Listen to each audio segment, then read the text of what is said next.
agradecendo pela companhia de vocês. Nós estamos no nosso 30º encontro neste ano de 2001 e hoje, dia 4, é o nosso 5º encontro, o nosso 5º estudo do livro Paulo e Estevão.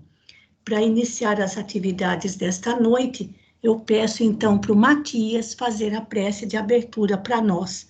Só que eu me esqueci de ver se ele já tinha entrado. Boa noite, Maroísa. Boa noite, pessoal. Estou aqui, Maroísa. Tá, por favor, então, Matias. Boa noite para vocês. Então, pessoal, vamos serenar nossos pensamentos. Vamos, nesse momento, nos concentrar nos nossos pensamentos, no nosso estudo. Querido amado Mestre Jesus, nossos benfeitores espirituais, nossos anjos guardiões e mentores espirituais, estamos aqui mais uma vez reunidos, pedindo permissão e orientação para que possamos discernir o máximo do estudo e tirar o máximo de aprendizado para a nossa evolução. Querido Mestre, que possamos, com esse estudo, praticar ainda mais as vossas leis morais com os exemplos dos seus discípulos, no caso de Paulo e Estevão, o estudo que estamos fazendo, para que assim, ó Pai, Mestre amado, possamos diminuir a nossa imperfeição, a nossa ignorância, o nosso orgulho, o nosso ego e ampliar o nosso amor e a caridade. Fica conosco, Pai. Fica conosco, nossos benfeitores e mentores espirituais. Que assim seja. Graças a Deus.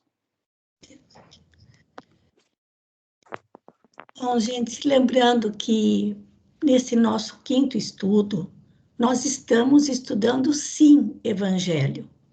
Não estamos estudando um romance. Estamos estudando Evangelho de uma forma diferente, que a espiritualidade maior permitiu a Emmanuel que trouxesse para nós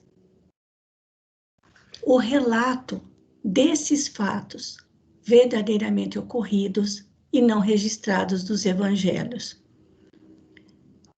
Por isso, ao longo do dia, sobretudo neste dia em que sempre foi dedicado para nós, ao nosso estudo do evangelho, tenhamos também sempre o pensamento voltado para esses estudos à noite. Porque todos nós trazemos alguma coisa, nos identificamos com os personagens dessa história verídica. E já no começo do 1º capítulo, um personagem se destaca aos nossos olhos, porque ele já aparece grandioso, que é Gesiel. Então, nas suas falas, nós sempre encontraremos muito do Evangelho, embora Gesiel não tenha conhecido Jesus. Então, é um dia bastante especial, é um estudo muito especial, e digo para vocês que não sei o motivo, mas esse estudo do livro Paulo e Estevão tem incomodado alguns irmãos do plano espiritual, mas eles acabarão se rendendo aos belíssimos ensinamentos que esta obra nos traz. E nós vamos terminar hoje, aliás, só para terminar o meu raciocínio, por isso a necessidade, ao longo do dia, de mantermos o nosso pensamento voltado para o estudo à noite, pedindo a proteção dos benfeitores espirituais. Porque, não sei o motivo, o estudo desse livro tem incomodado alguns irmãos nossos da espiritualidade, mas eles não conseguirão resistir aos belíssimos ensinamentos desta obra, e já no primeiro capítulo, nós não conseguimos resistir à doçura de Gesiel. Nas suas falas, nos seus comentários, é puro evangelho, tá bom? Nós vamos terminar hoje a leitura do primeiro capítulo. A Margarete vai começar a leitura do segundo capítulo. Para quem já leu o livro, já sabe o que vai acontecer. Para quem está lendo pela primeira vez nesse estudo, preparem os corações, porque vem muito sofrimento pela frente, tá bom? E, sobretudo, nesse segundo capítulo.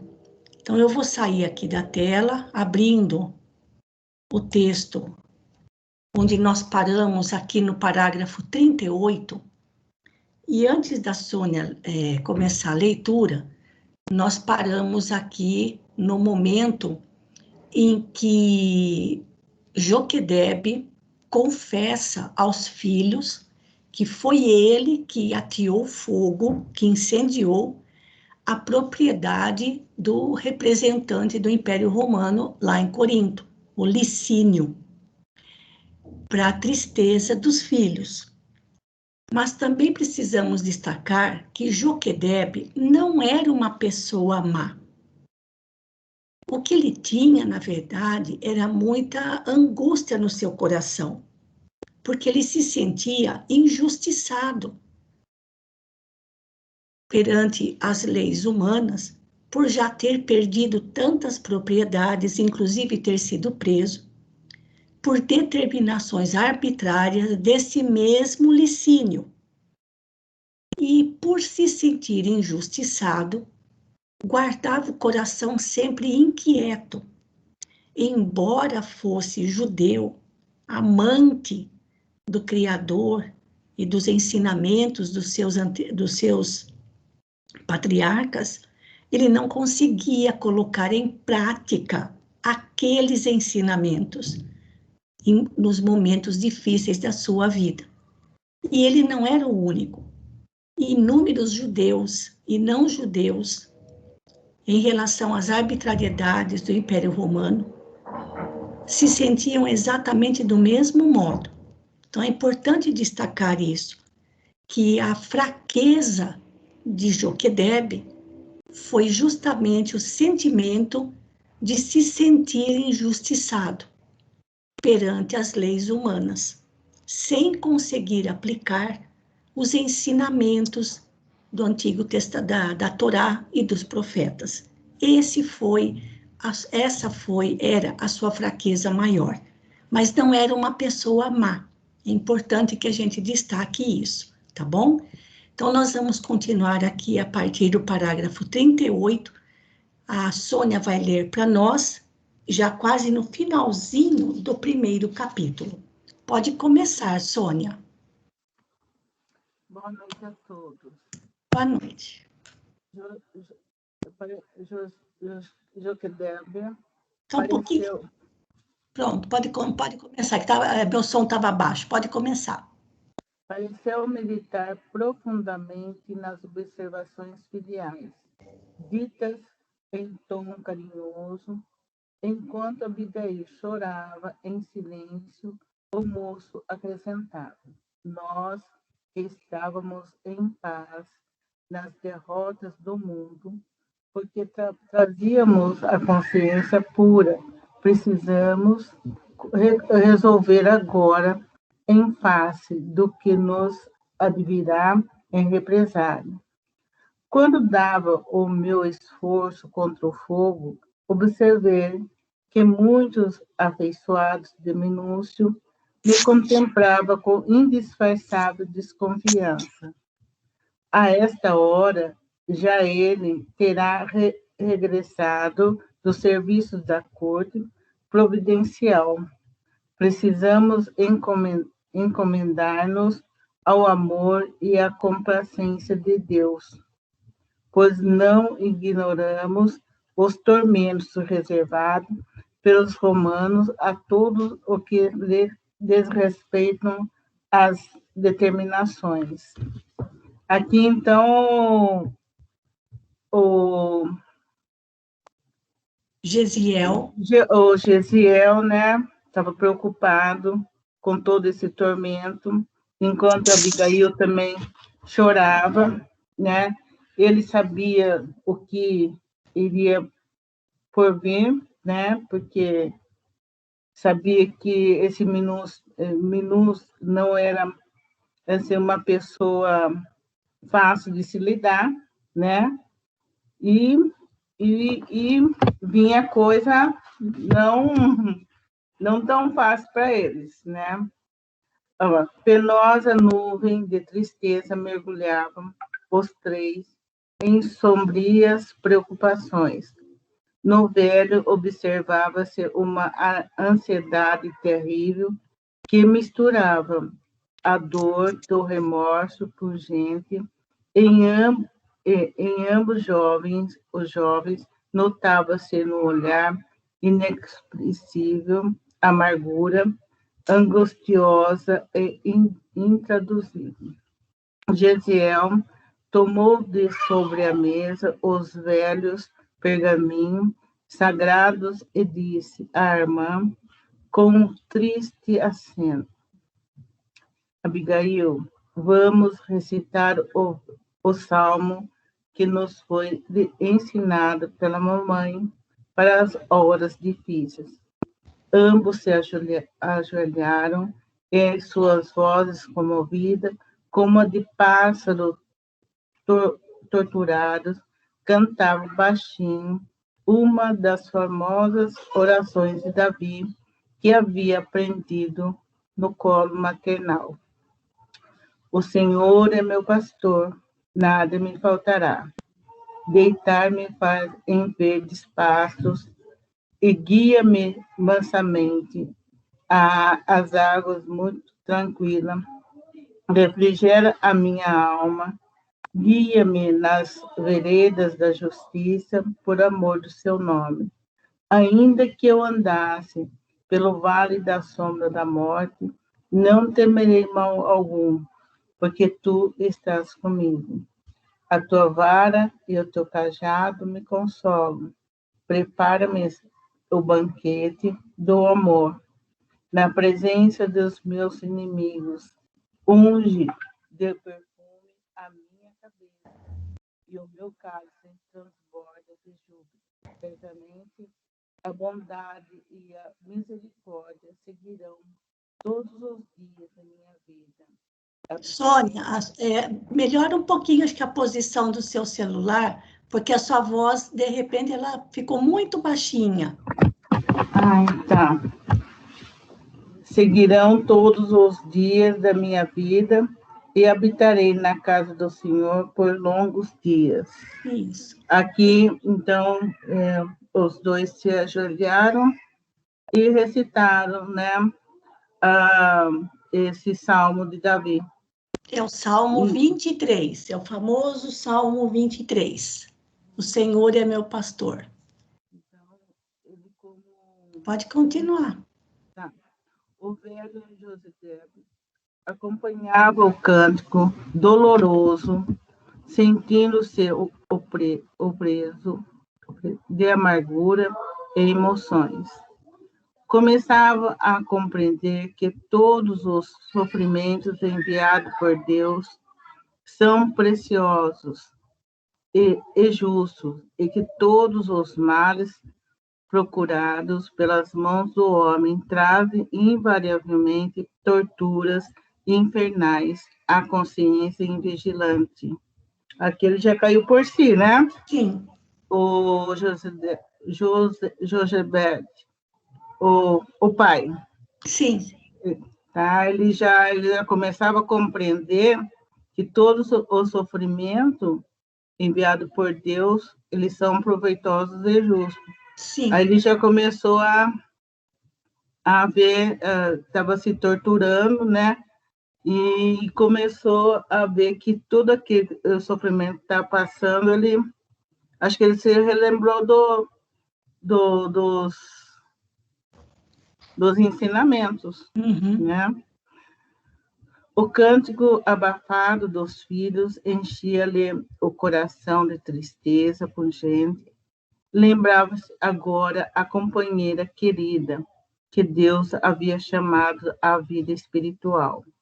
Quantas vezes acalentara-lhe ela o espírito atormentado com aqueles versos inesquecíveis do profeta?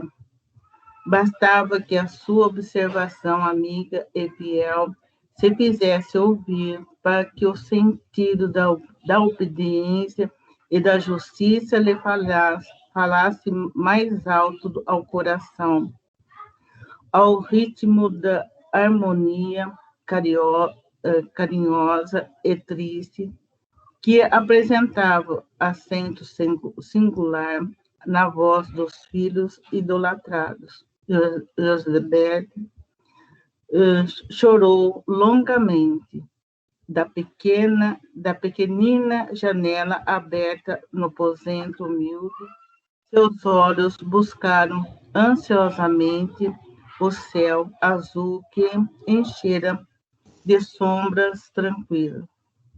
À noite, abraçara a natureza e, muito longe, no alto, começavam a luzir as primeiras estrelas, identificando-se com as sugestões grandiosas do firmamento, experimentou imensas comoções na alma ansiosa.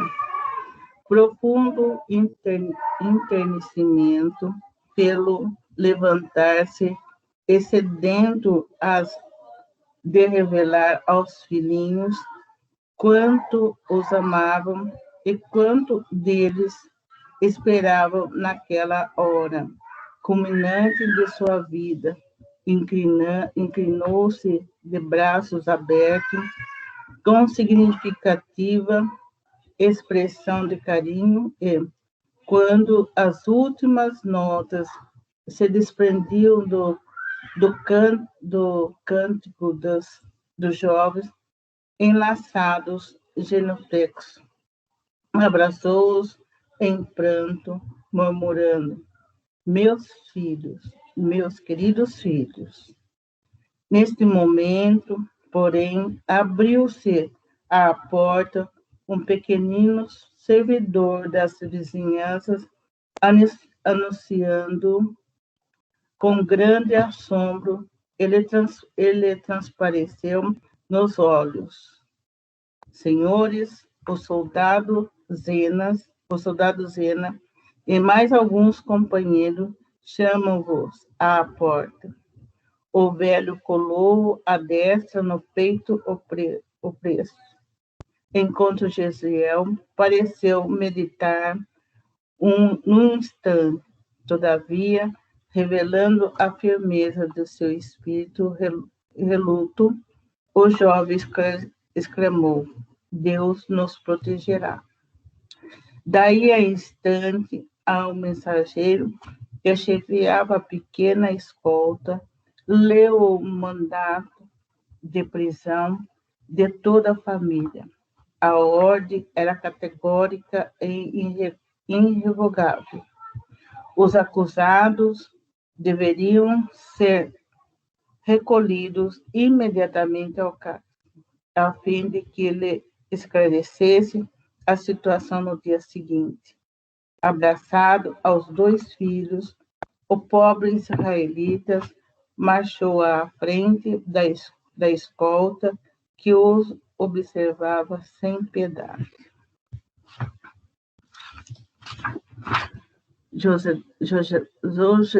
Nossa, contemplou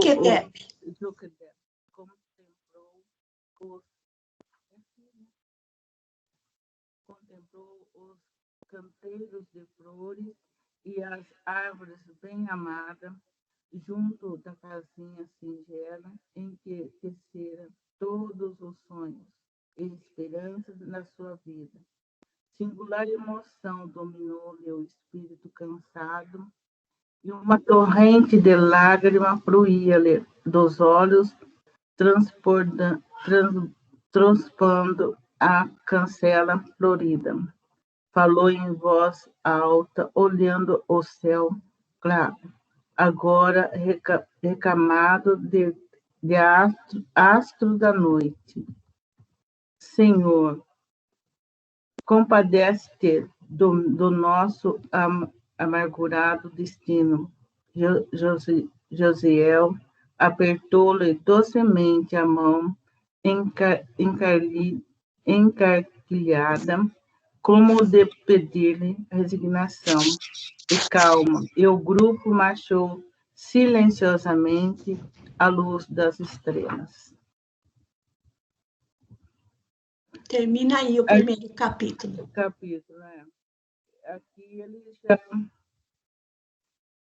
já são conduzidos, né, para o soldado para prestar os depoimentos, né?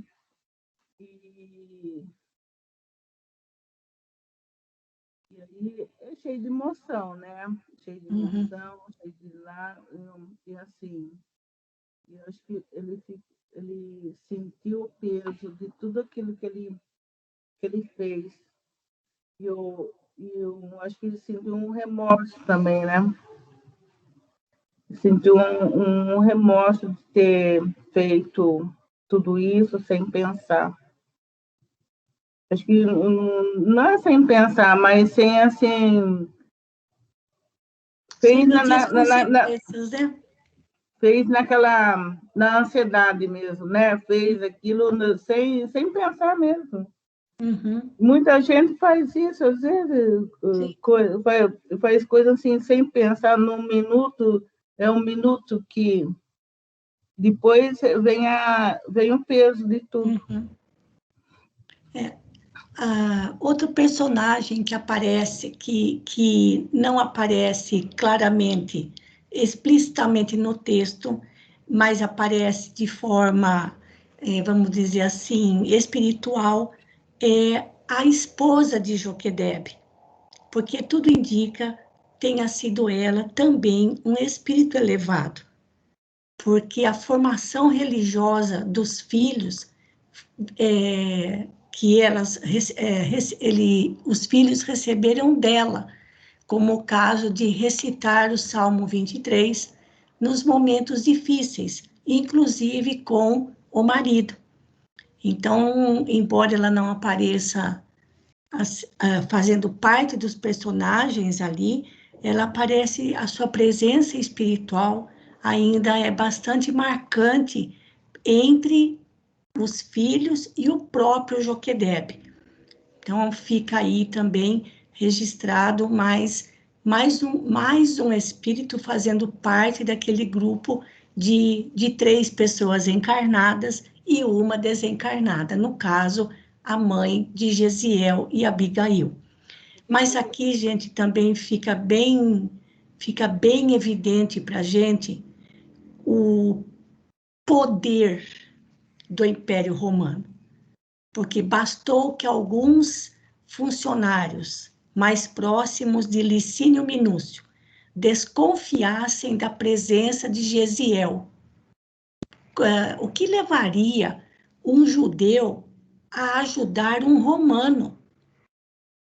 E eles, quase que instantaneamente, mesmo sem nenhum outro meio de comunicação, levaram o fato ao conhecimento de Minúcio, Licínio Minúcio, que imediatamente já mandou as tropas até a casa deles para prendê-los. Tudo naquele mesmo dia. Então vejam quantas arbitrariedades os israelitas sofreram por causa das arbitrariedades determinadas pelo governo romano, pelo Império Romano. Quanto sofrimento! Então, não tiveram tempo de fazer nada, nem tomar um último copo d'água. Tiveram que sair com a roupa do corpo, deixando para trás uma propriedade, que era o sustento deles. Então, quando às vezes a gente fala, nossa, minha vida virou para o avesso de um instante para o outro. Isso, naquela época, era mais do que comum. E certa vez, lá no nosso grupo espírita, um amigo espiritual disse para nós que nós não fazíamos ideia do que é sofrer por causa da violência de alguém. Que nós ainda, nenhum de nós tinha passado por isso. Um sofrimento causado devido à violência de alguém. E eles, naquela época, sofriam pela violência arbitrária do Império Romano. Obrigados a deixar a casa, a propriedade, sabendo que para lá nunca mais voltariam. Então, isso era comum naquela época. Então, era um sofrimento causado pela arbitrariedade, pela violência de alguém.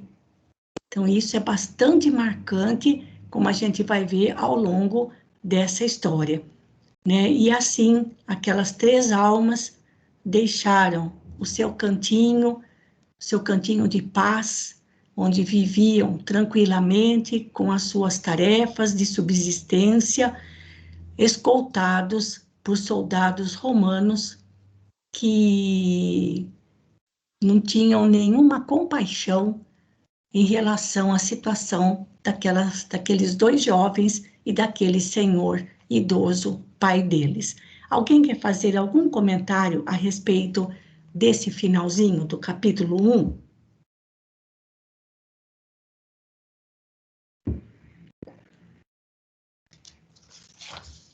Bom, gente, mais alguma coisa, Sônia? Não. Obrigada.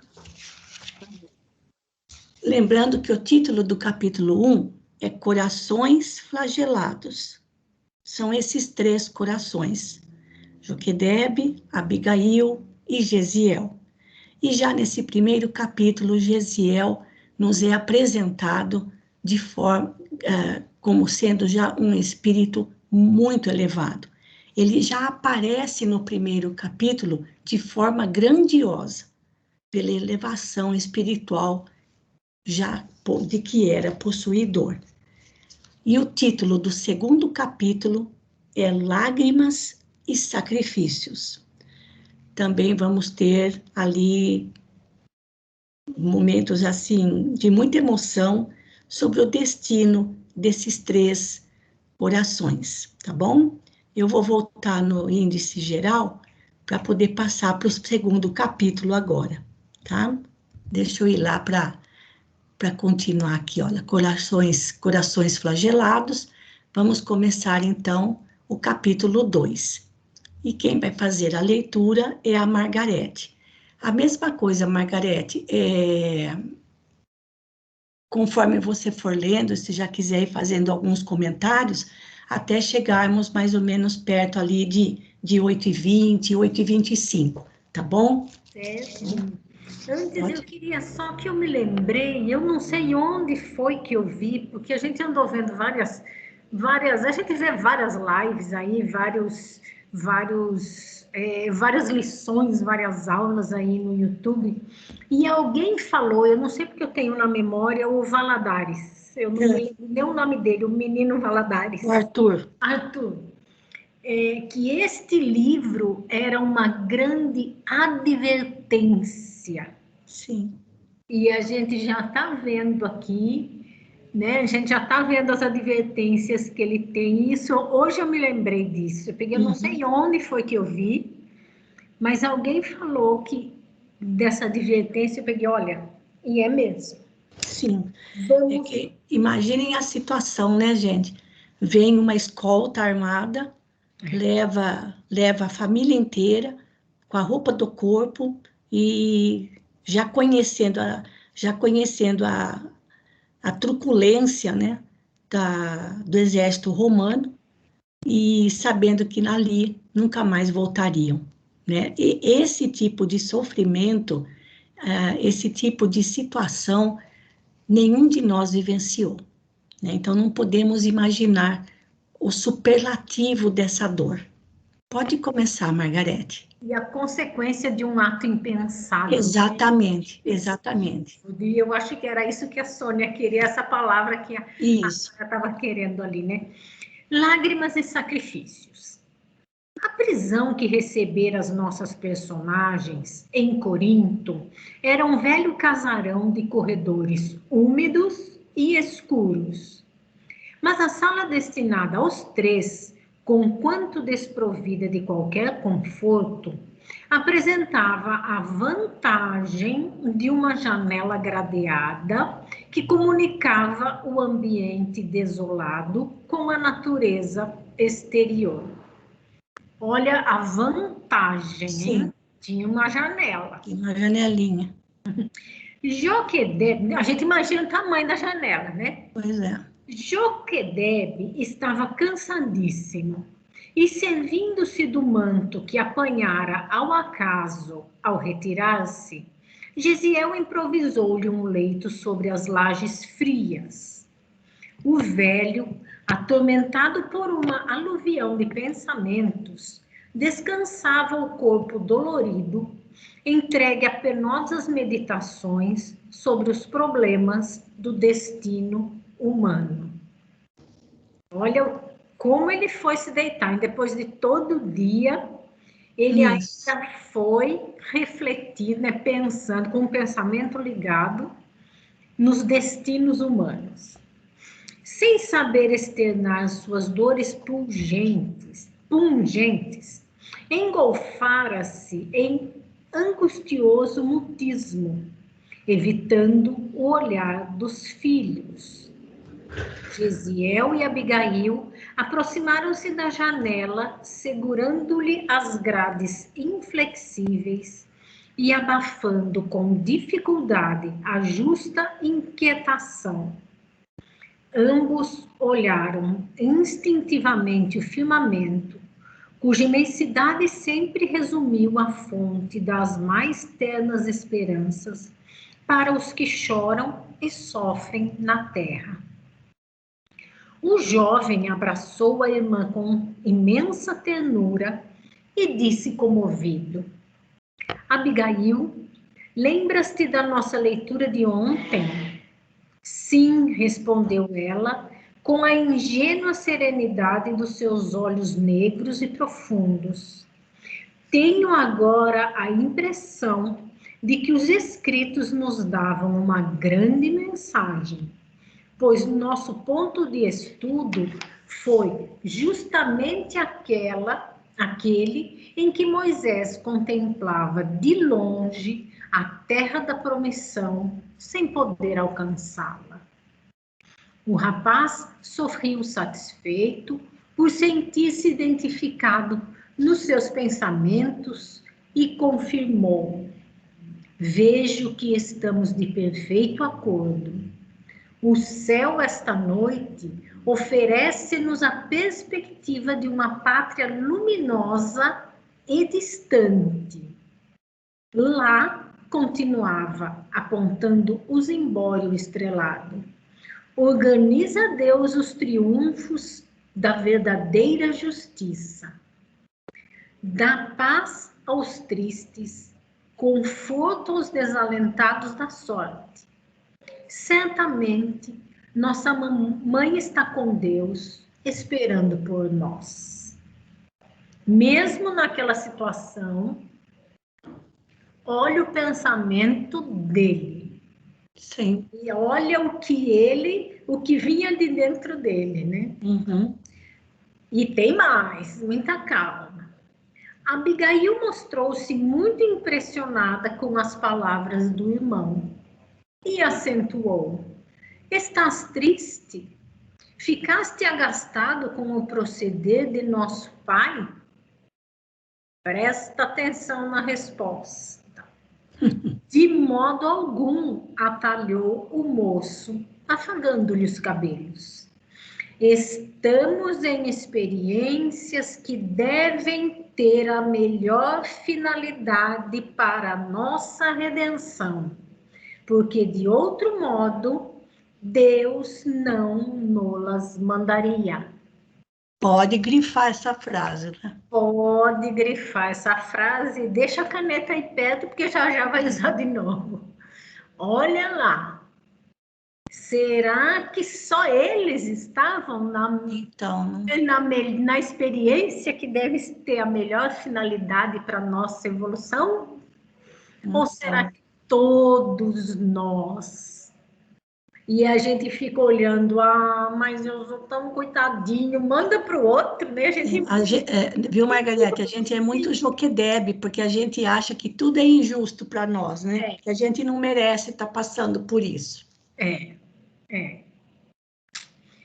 Então, vamos. Continua. Agora é a Abigail, né? Não nos aborreçamos como o pai tornou a jovem. Estive pensando que, se a mamãe estivesse conosco, ele não chegaria a reclamações de tão tristes consequências. Nós não temos aquele poder de persuasão com que ela, carinhosamente, sempre iluminava a nossa casa. Lembras-te? Sempre nos ensinou que os filhos de Deus devem estar prontos para a execução das divinas vontades. Vamos ler de novo? Os filhos de Deus devem estar prontos para a execução das divinas vontades. Os profetas, por sua vez, nos esclarecem que os homens são varas no campo da criação. Atenção!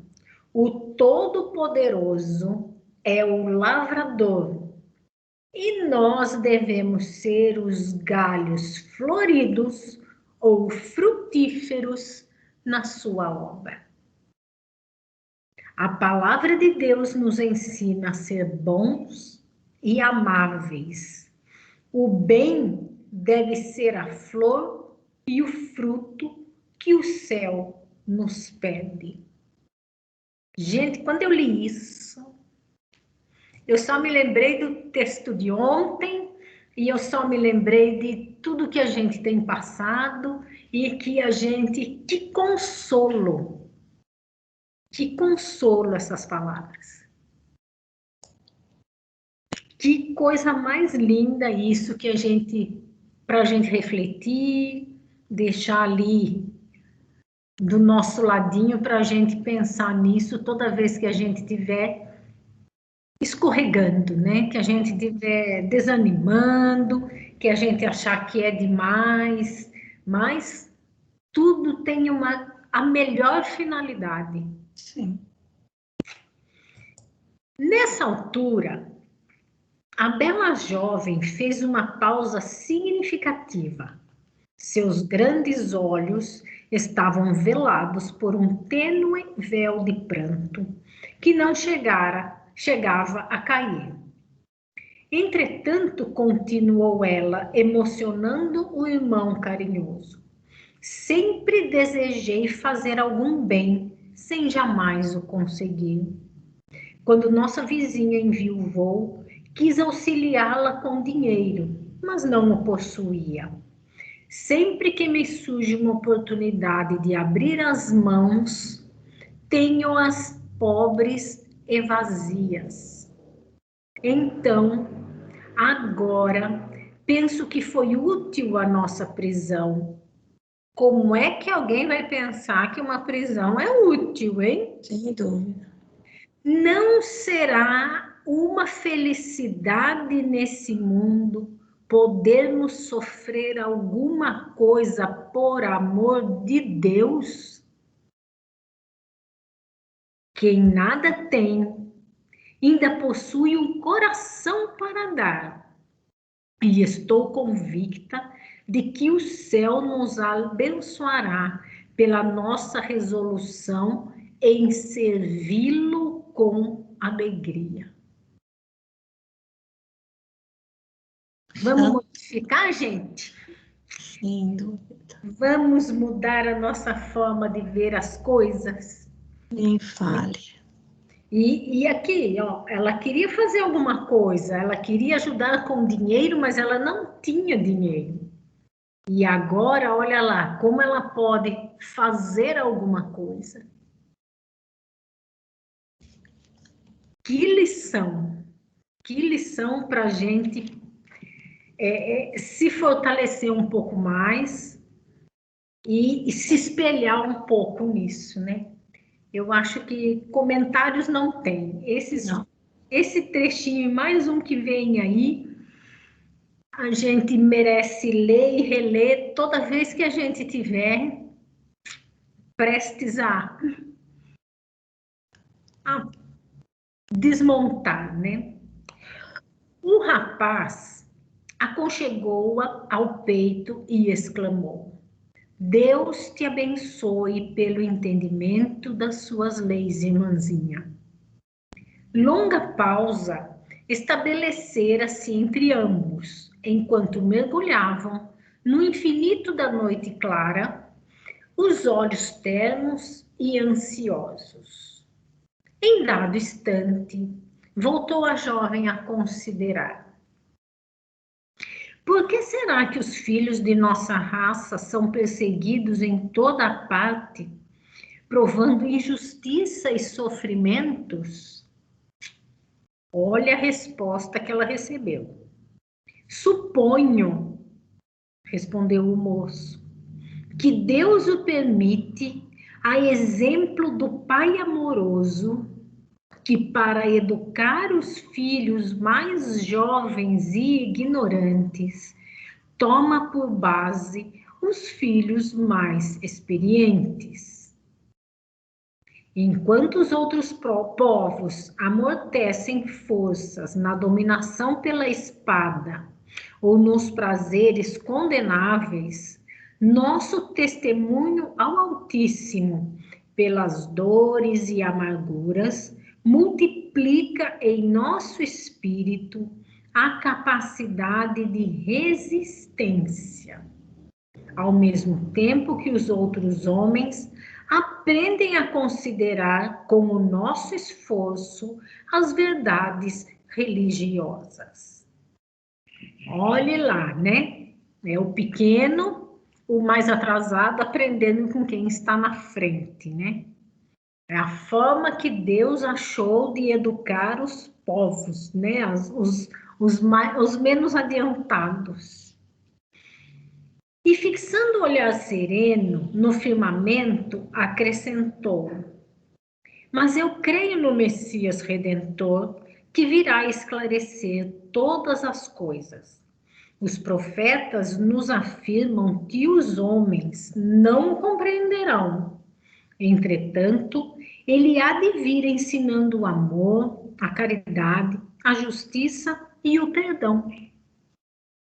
Nascerá entre os humildes, exemplificará entre os pobres, iluminará o povo de Israel, levantará os tristes e oprimidos, tomará com amor todos os que padecem no abandono do coração. Quem sabe, Abigail, estará ele no mundo sem o sabermos?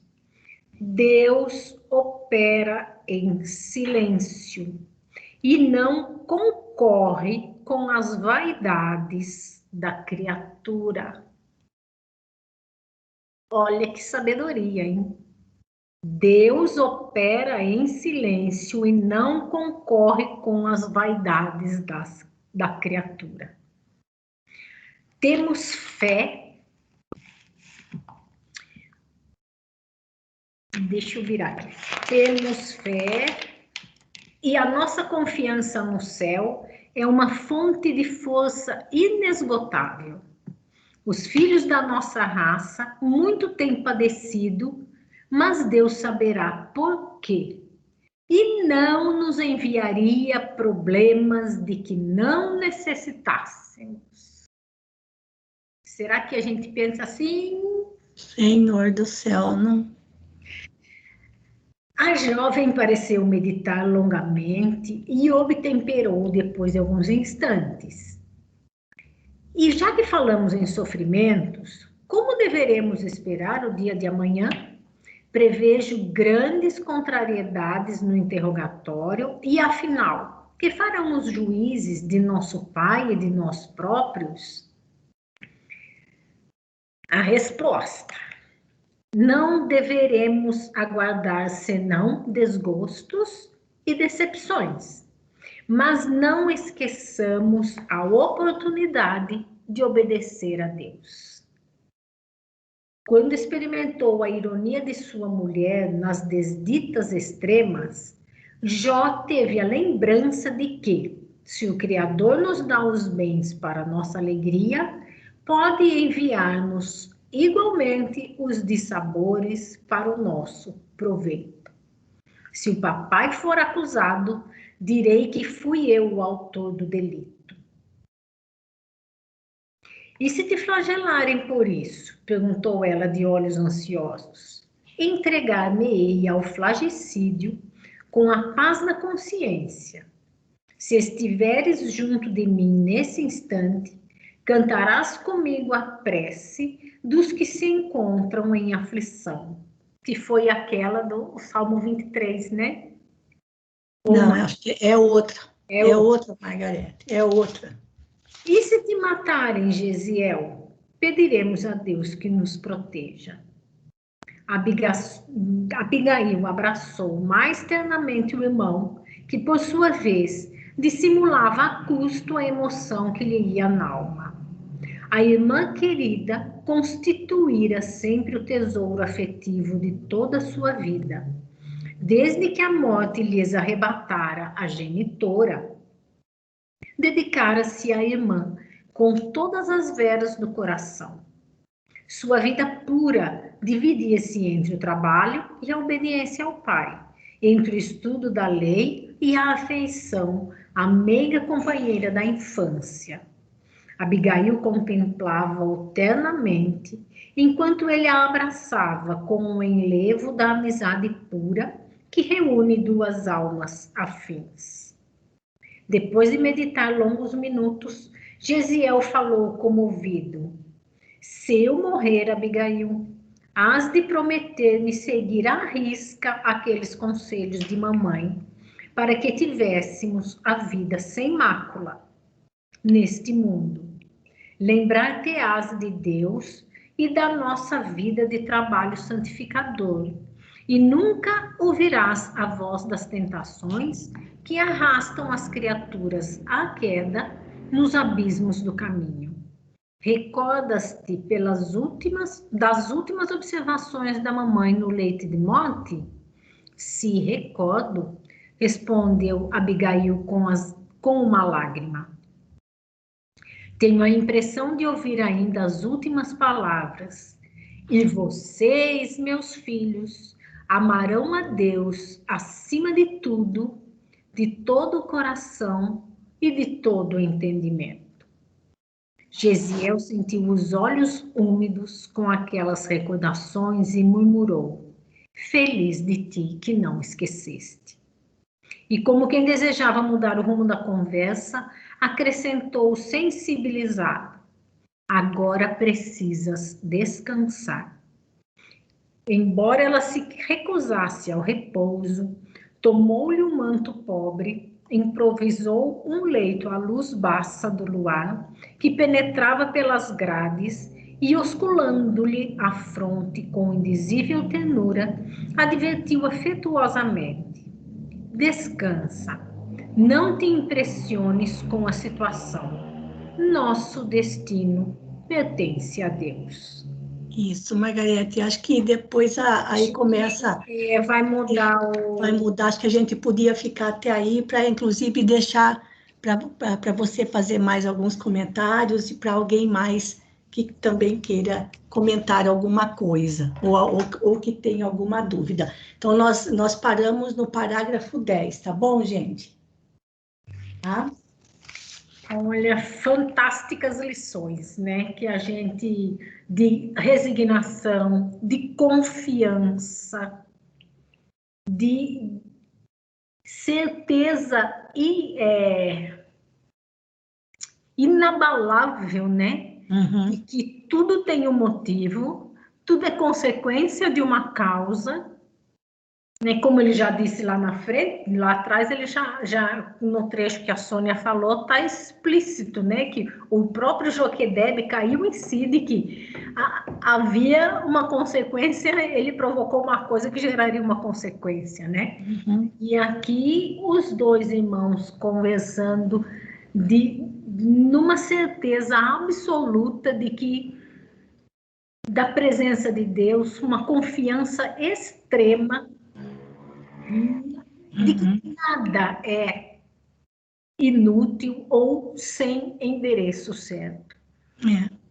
Fantástico esse. Demais. E aqui pode grifar também, nosso destino pertence a Deus, certamente, né? Eu queria voltar num parágrafo, Margarete, que é quando Abigail pergunta do porquê do sofrimento sobre os israelitas. Deixa eu ver, tá aqui, olha. Essa pergunta aqui, olha. Por que será que os filhos de nossa raça, ou seja, os israelitas, são perseguidos em toda parte, provando injustiça e sofrimentos? Porque os israelitas, os hebreus, sempre foram escravizados. Só no Egito, quase 400 anos. Depois pelos persas, na Babilônia, e agora pelos romanos. Então, a resposta de Gesiel mostra para a gente qual foi o objetivo principal da presença dos hebreus aqui na Terra. Quando nós estudamos lá no livro A Caminho da Luz, as 4 grandes civilizações, o povo hebreu tinha uma característica em relação aos outros. Era aquele povo que tinha a melhor concepção e religiosidade a respeito do Deus único, imaterial, em relação aos outros 3 povos, os egípcios, os gregos, os arianos e os hebreus. Então, a vinda dos hebreus para o nosso planeta, a reencarnação daqueles espíritos aqui na Terra tinha um objetivo espiritual. E tudo isso com a permissão de Deus, claro, e com a complacência e o amparo de Jesus. E aí ele coloca o povo hebreu como sendo os filhos mais experientes, os hebreus. Mais experientes em quê? Primeiro, que eram extremamente inteligentes e eram os que tinham a concepção mais elevada do Deus único imaterial, em profunda religiosidade com esse Deus. Então, eles viriam para testemunhar a fé e a confiança que tinham nesse Deus, porque os demais povos eram pagãos, que aqui Emmanuel chama de filhos mais jovens e ignorantes. Seriam os pagãos, os demais povos que habitavam o planeta. Então, olha daí o que ele fala. Enquanto os outros povos amortecem forças pela espada ou nos prazeres condenáveis, nosso testemunho ao Altíssimo, pelas dores e amarguras, multiplica em nosso espírito a capacidade de resistência, ao mesmo tempo que os outros homens aprendem a considerar com o nosso esforço, com o exemplo deles, as verdades religiosas. Nesse parágrafo, Gesiel resumiu qual foi o papel do povo hebreu aqui na Terra. Servir de exemplo. Mas, com o decorrer dos séculos, aquela tarefa primordial acabou se perdendo, porque os primeiros israelitas, eles realmente tinham uma capacidade de resistência incrível pela confiança que tinham em Deus, coisa que não acontecia com os demais povos. E lembrando, eles eram sempre escravizados, que era um povo nômade no começo, não tinham uma pátria, um território para eles ficarem. Então, só nisso daqui, Gesiel já colocou para nós o objetivo do povo hebreu aqui na Terra.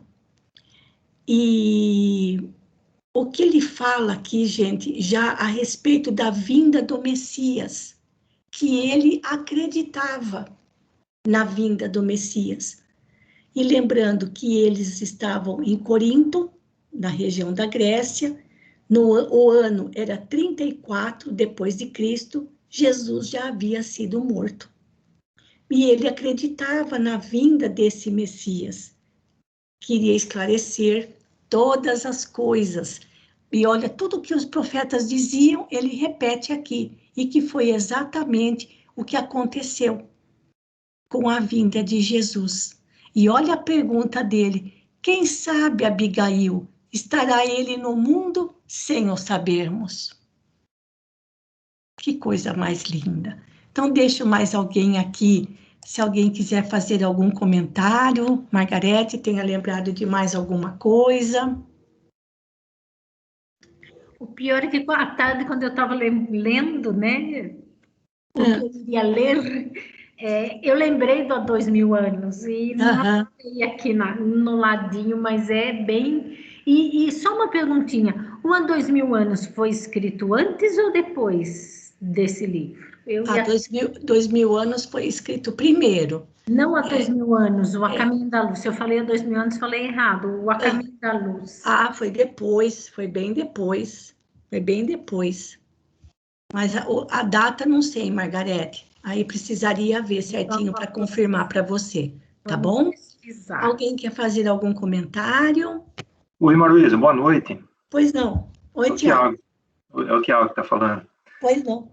Não, o que mais me chama atenção é assim, ele não está fazendo nenhum discurso, ele não está fazendo nenhuma palestra, ele não está numa situação confortável, né? Não. Pelo contrário, ele está numa situação totalmente adversa, sim, preso, sem saber qual o futuro, o destino dele no próximo dia. Né? Sim. E, no entanto, ele está tendo uma clareza, uma eloquência, uma serenidade. Uma serenidade, uma sensibilidade que hoje, há 2000 anos, é difícil a gente ver algum espírita fazer. Sim. Uma interpretação, um ensinamento dessa forma, né? Exatamente. Aí vem a minha pergunta. Eu conheço muito pouco do Velho Testamento, muito superficial. É possível, né, para espíritos comuns, não estou falando desses, né, mas para espíritos comuns, apenas com o Velho Testamento, ter uma interpretação, uma clareza desses ensinamentos, como o Gesiel e a Abigail tinham? Não. Não, né? Não. Tanto não que não deu certo, né, Tiago? Não deu certo. Deu certo, vamos dizer assim, conseguiram cumprir o propósito divino aqui na Terra aqueles que realmente estavam integrados com os ensinamentos da Torá e os ensinamentos dos profetas que realmente vivenciaram e compreenderam. Mas como Gesiel, não. Nem todos, não. Muito mesmo porque, pelo fato de serem povos escravizados, eles começaram a se envolver demais com a cultura e a religiosidade dos outros povos, né? Que eram todos pagãos. Então, Gesiel aparece aqui já grandioso no começo dessa obra, tá bom? E já que vai ser você que vai fazer a prece final, pode aproveitar aí e terminar para a gente, por favor, Tiago. Tá bom.